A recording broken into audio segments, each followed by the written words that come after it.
won't be able to live in the main house. If we read the Aramaic and the Hebrew, it tells us a little bit different thing. It says that you will be called the worst from the realm of the Shamayim. You won't be there. And the Shamayim, the realm of Elohim, will say, that's the worst possible thing you could have done. So, to teach against it is the worst thing that can be done. To reject, abolish, remove from your life, or avoid the commandments of Yahweh Elohim is to be called the worst from his reign. This is the curse, a state of separation from Yahweh Elohim where there is no Yahusha. Now I talk about Yahusha as the concept as opposed to Yahusha, the son of Adam. That the concept of Yahusha is redemption, deliverance, and restoration that's made possible by the name of Yahuwah. That was made possible by Yahusha, the son of Adam, giving his life at the Tav. Did I lose everybody with that? Hopefully not. Okay.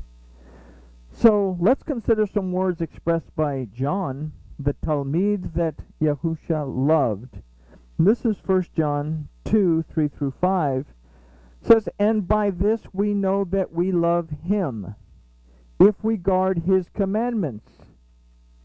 The one who says, I know him, and does not guard his commandments is a liar, and the truth is not in him.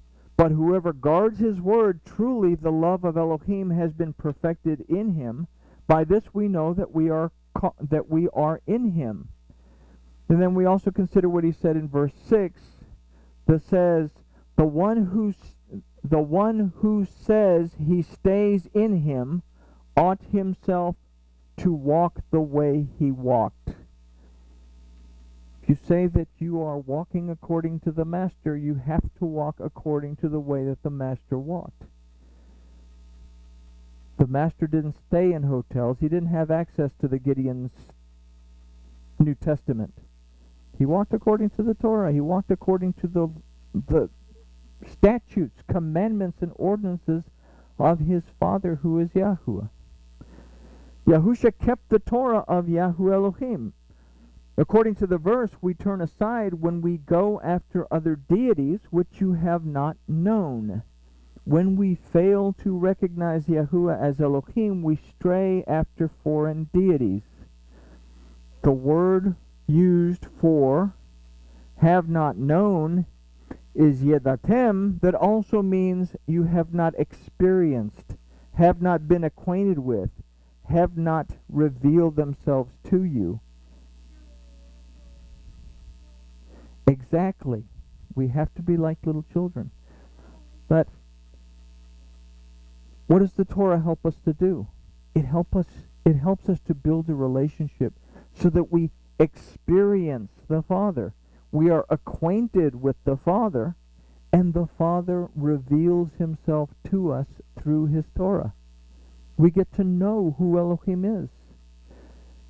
Unfortunately, when we read the Bible in English, the wrathful God of the Old Testament has been painted in a very ugly way, but we've broken down enough Hebrew to know that a lot of this stuff, he's showing love. He's not showing anger or wrath. A lot of the times when he's showing anger or wrath, he's grieving. So we've come to know the Father as somebody or something, someone, our Elohim that loves us very much. So we fail to recognize Yahweh as Elohim if we stray after foreign deities. What is being said to us in this verse is that Yahweh Elohim has made himself known to us in his Torah. If we consider this, then we must conclude that the only way to truly know Yahweh Elohim and his Yahusha, both as the concept and as the Son of Man, because if we don't know the Torah and we don't know the prophets, then everything that happened in the gospel would be foreign to us. We wouldn't be able to recognize what happened. That if we consider this, we have to conclude that the only way to truly know Yahweh Elohim and his Yahusha is by being intimately familiar with his Torah and then be willing to build a relationship with him by guarding his Torah and not trampling it underfoot. We get this kind of a mixed up idea that we either have to keep the Torah or break the Torah. Well, the word for keep, there's several words. One of the main ones is shamar. It means to guard it, protect it, love it, treasure it, obey it, apply it. The one that means to break it is parah, that really simply means to trample it underfoot. You throw it on the ground and walk on it. Now consider what it is that has been done instead of what is commanded. The following verses are Yahuwah's command. Humankind has done the opposite.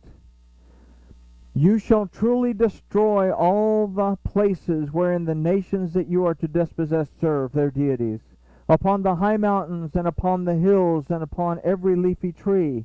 And you shall break down their altars and dash into pieces their pillars and burn their asherim with fire. And you shall hew down the graven images of their deities, and you shall destroy their name out of that place. You shall not do so unto Yahuwah your Elohim. And this is keeping the third commandment. Don't bring my name to nothing. The second commandment, don't make for yourself any other deities in any form, whether it be made out of stone, whether you draw it on the wall, or whether you make up a word to replace my name. Don't do that. Because I am Yahuwah, your Elohim, who brought you out of Egypt. I'm the one who brought you out of bondage. I'm the one who took you out of Egypt, that city under siege, the ones that throw rocks at you. These verses tell us clearly what not to worship, yet the very components of these things find their way into our systems of belief. We have the instruction of Yahuwah that very clearly introduces us to him. We are again to examine our belief system, and if it is contrary to Yahuwah's instruction, we are to change it. Not the other way around, that if the Torah doesn't match up with our belief system, we can adopt it to make it work. This is the popes, and I always get my popes confused, but I believe it was Gregory that made an edict that said, don't try to convince the heathens to accept our ideas of Christianity. Whatever they do, you have to Christianize it in order to make it work for them, and then just take their pagan practices, Christianize it, and then we will bring them to Christ that way. But here it says, don't have anything to do with it. It says, teach them the Torah. So, we've taken it. We've changed it the other way around. If the Torah doesn't match up with our system of belief, then we can adapt it to make it work.